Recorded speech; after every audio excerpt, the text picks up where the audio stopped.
Peter's going to come and read, and then John's going to just say a bit more and bring us God's word.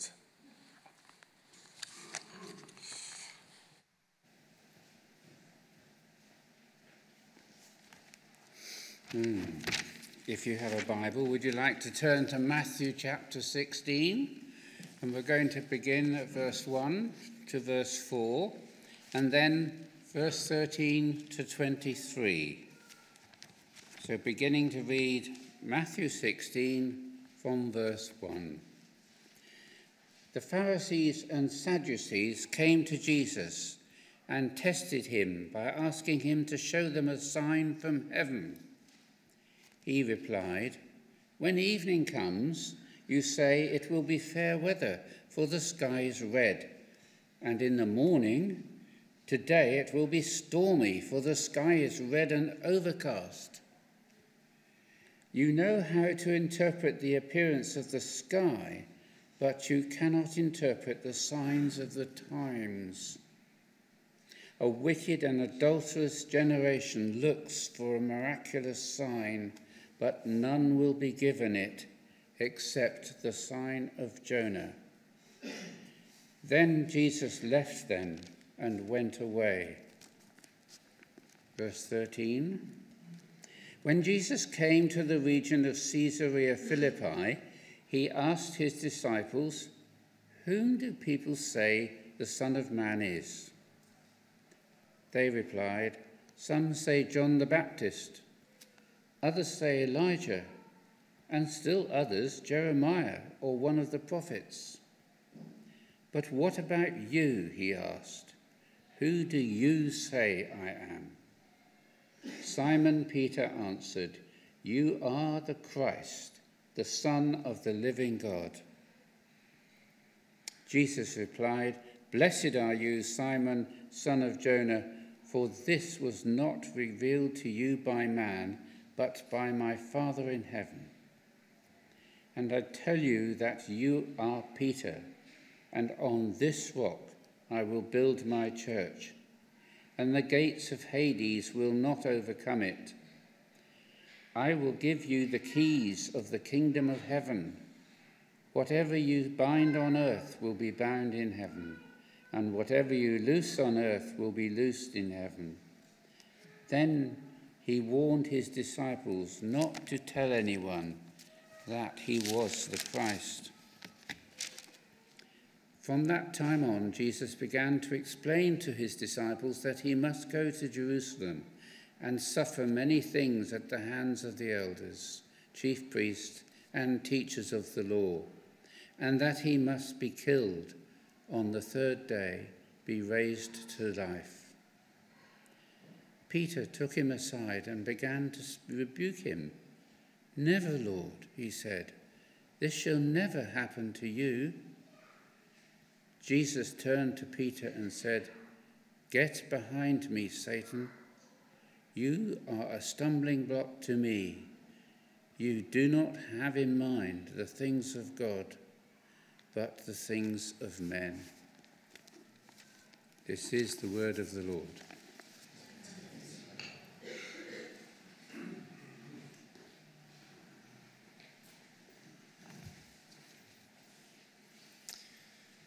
Thank you, everybody. It's really wonderful to be with you today. We were just thinking it's nearly 4 years since we were last here, and a lot has happened in that time. And what we try to do when we come and speak is to bring back, really, the things that we've been learning and thinking about. And so today I want us to explore this passage, but a couple of little updates first. You heard then that Bo has got British citizenship. The update is that on arrival in the UK with British citizenship, she decided that she could eat sandwiches for lunch. So we're delighted about that. In the video there from Elise, she mentioned that she writes the Slum blog every month. I've got a list at the back, and if anyone wants to receive that directly, do put down an email. And I think Elise is a brilliant writer, and you can get that straight there. I've also got some prayer cards if you want to take those home. But again, we are just deeply grateful for the love and support and the continued prayer for us in our work in Thailand. So thanks, everyone. What I want us to look at today, as I say, it's something we've been really learning and thinking about over the last 2 years. And it's a pattern, a cycle. And it's this one. It's the pattern of order, disorder, and reorder. And this is I believe this is a necessary pattern in our lives. Not just a necessary pattern, but a good pattern. And in fact, the way of transformation. So that's what I want us to think about this morning. I hope we can see that this little cycle is wonderful and scary, but very, very hopeful. And be more ready to join in the way that God works in our world and in our lives. I think we see this pattern really strongly at this time of year. We see the bulbs being reordered into beautiful flowers, perhaps the disorder within the chrysalis that gets reordered into a beautiful butterfly. And of course, in the church calendar, we've just journeyed with Jesus through the order of his ministry turning into the disorder of Holy Week, and his death and his trial, his resurrection, the reorder then of resurrection, transformed body. And it's a pattern then that Jesus lays out for us to follow, and that's what I want to look at. So, at the beginning of chapter 16, Matthew starts this section with Jesus again really exasperated with the Pharisees. The Pharisees are asking for a sign. And as we read there, he says, the only sign I'll give you is the sign of Jonah. What's that? And it's an echo of chapter 12, where again the Pharisees come to Jesus and he's just fed the 4,000 and healed loads of sick people. And they come and say, oh, give us a sign.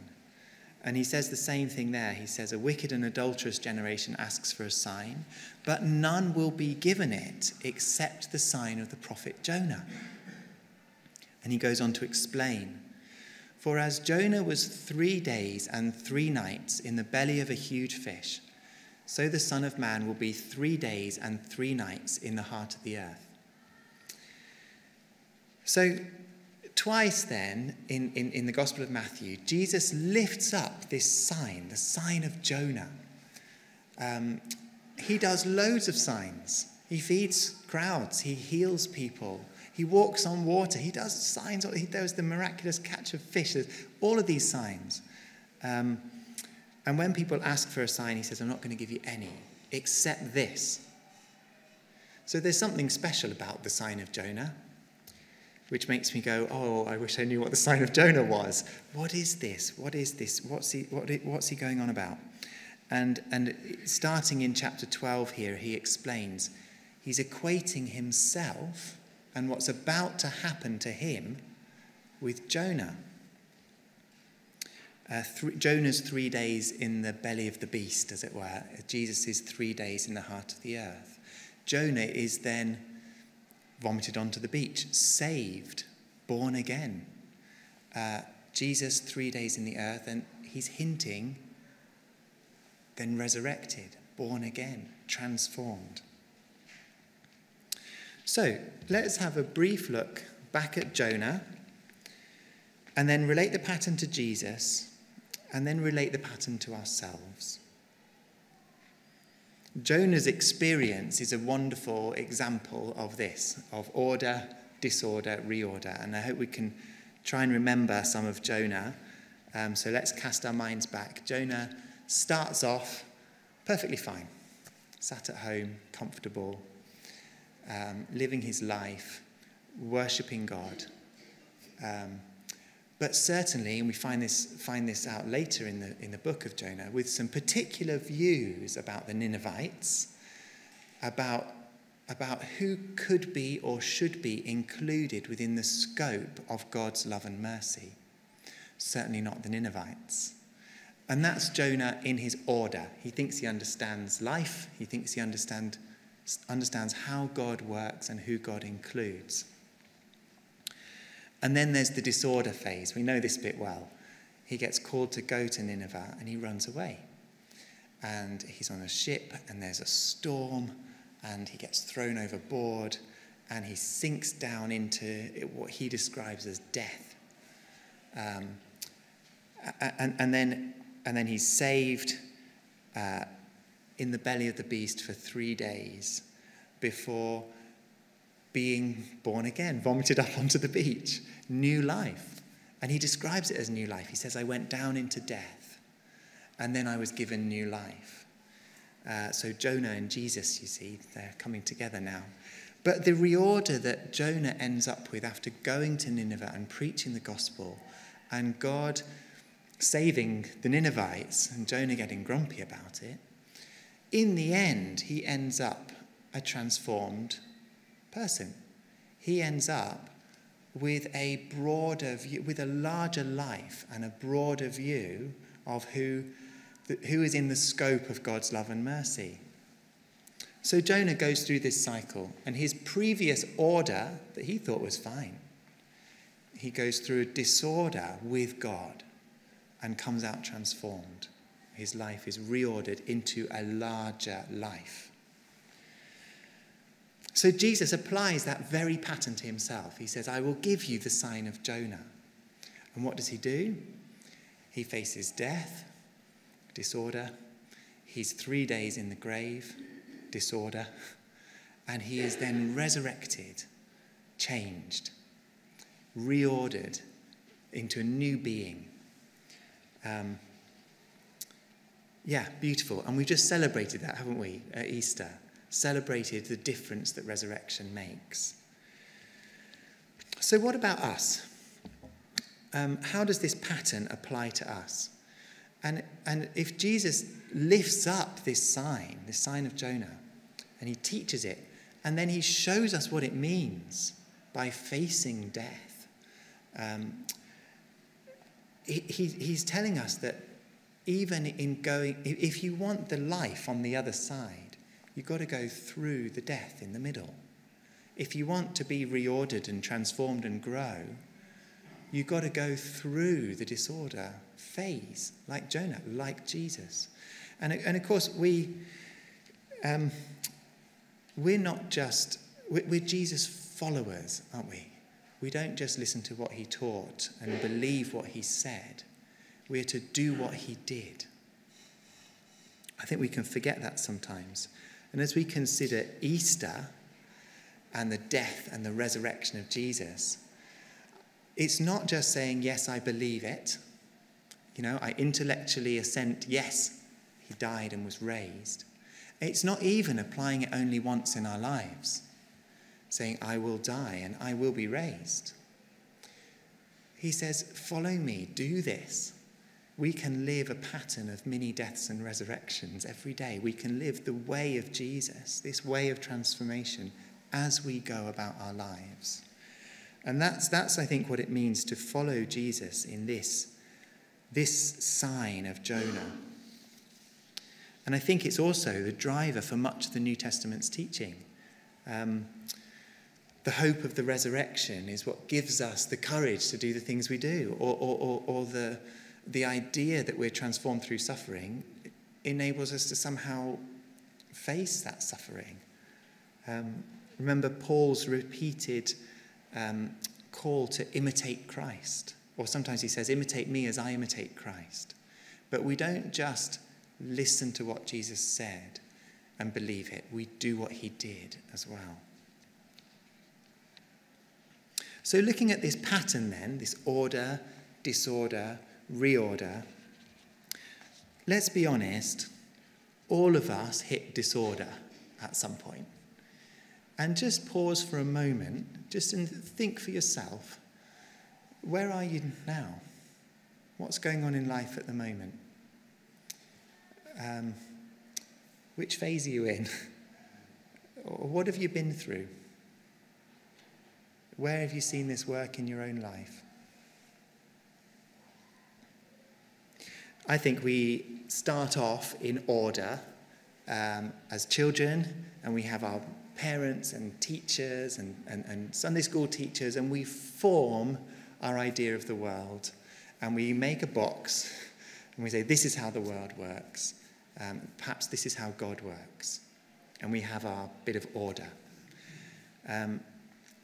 But then something happens. A loved one gets a cancer diagnosis. Perhaps a relationship falls apart. A novel virus wreaks havoc on the world. We've been there, haven't we? Some sort of suffering comes our way. And of course we realise that we're not in control.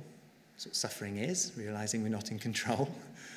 And that life doesn't fit that ordered view we had. Why, God? We sometimes ask. Why did that happen? And in fact, we probably face this little cycle in so many ordinary ways in our lives. We don't even name it. We don't even say, oh, that was disorder. Think about having a baby. It's definitely this cycle. You go from one form of order and, oh my word, it's disorder for a while until you learn a new way of life and with a baby. Leaving home. Living your parents' way. And leaving home in the disorder of making a new life. Moving house. My parents-in-law moved house last week. There's disorder, there's boxes everywhere. And they will find a new way to be in the place that they are now. So we go through cycles like this all of the time, and often we don't name it. But it's often a chance to pause and to, as we hit these difficulties, to say, well, in what way, God, is this shaping me, transforming me? How do I come out of this different? Think about COVID and the way in churches, how we had to adapt and change. How we couldn't meet in person, have to wear masks all the time. And how very much we've had to think through, well, what are we going to do then? How do we stay connected and how do we love each other? And how do we find a new way of being church with each other despite not being able to meet in person? That was disorder. And hopefully, my prayer is, on the other side of it, we come out changed and things aren't the same as they used to be. Let me give you an example from our neighbourhood. This young lady with the smile is May. And May started off in life with plenty of disorder. She grew up in a violent family and really struggled to attend school. Lots of difficulties as a young child. By the age of 12, she was completely out of education and started to make some very risky choices about how she spent her time as a young teenager and also how she tried to get money. And when she was around that time, she met a volunteer. So I think she was 13 or 14. She met a volunteer who befriended her and then said, why don't you try out work with our jewellery project? Poor kid. And it was a really rocky start because this was a chaotic teenager struggling to make some order of her life after a really difficult start. But as she gradually settled and learnt that you sleep at night and you work in the day, and she became confident of her skills and she became a really great, reliable worker. And then when she was 15, she became pregnant. And again, so much disorder. Think about the cycle. She just began to learn some order in her life and began to realise, I think actually was beginning to make sense of her childhood also. And then suddenly found herself pregnant and really just a child herself, about to be a mum. Back into this stage of disorder. And there was, and she can talk about it now, loss for her, the sense of loss. Only just getting things together and now look what I've got to go through. A sense of death, a sense of a missed childhood. All of her patterns of life and responsibilities changing. But, in another sense, she came out the other side of that, a transformed woman. And in reorientating her life, she's become a really loving and capable mum. And if you ask her about it, she says, well, she looked at her newborn baby boy and said, I've got to get this right for him. And she pushed herself to come to work on time and signed up for night school to finish her education. And she's gone from strength to strength. And so I think going through this difficulty even, she viewed it as a real difficulty. She's actually ended up a transformed woman, living a much larger and more loving life than she was before. And that's a beautiful thing. Changing her priorities to care for her child. For us in our recent season, the big one's been Elise's mum's sudden diagnosis of advanced ovarian cancer. That really wrenched us from, being quite used to the work we're doing and knowing what it's about, really into a period of disorder, thinking, where should we be and what should we be doing? And the pull to be near family at difficult times. We went to pieces for a little while, all the sleeplessness and feelings of powerlessness being far away. So we all go through these cycles, and we hope that as we go through difficulties, we see life and hope on the other side of it. So the question is, when we hit these disorder stages, what are we going to do about it? And it's a fundamental question. What do you do when life gets hard? What do you do with suffering? What do you do with pain? Dave and I went for a walk up on the Malverns yesterday, beautiful sunny day, and we bumped into a family who Dave had taken the funeral for last year. And there's a bench. And he talked about the pain and difficulty that they've been through. And isn't it a fundamental question? Why, God, does this stuff happen? What do we do when we see suffering come our way too? This is where Jesus' example comes in. Remember that he set his face towards Jerusalem. He knew what was coming and he headed towards it. Remember that he didn't avoid the cross. He hung a while. He stayed 3 days in the grave. He paused in these points of pain, suffering, disorder, and didn't avoid it. In Thailand, the form of Buddhism that we have teaches very, very clearly about suffering. There's lots of teaching about suffering. Buddhism says everybody will suffer, it's inevitable, and we agree with that. And they say the way that you cope with suffering is to detach from life. So don't have strong attachments. Don't love deeply, because you'll be hurt when you suffer. So don't grasp onto things, because they're going to pass away and it will hurt you. So they say everyone's going to suffer, but you can avoid the pain of suffering by not attaching to things. And I think Jesus turns it upside down in coming into our world to face this stuff, in becoming flesh and living the life we live and experiencing what we experience. He said, yeah, we're going to suffer, and that's what it is to be human, and we face it. There is a necessary dying, but Jesus teaches us that it's death transformed, not death avoided. Sounds pretty miserable, doesn't it, really? I'm being a bit miserable today. It sounds scary. What are we saying? Do we choose suffering? Do we head towards things that are difficult, that come our way? What are some of our responses when we do see difficult things coming? I love this bit at the end of chapter 16.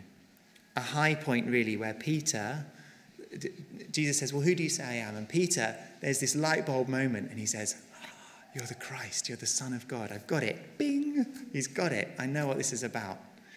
And you almost feel like Jesus, well done, Peter. And then it says, immediately he began to teach them that he must suffer.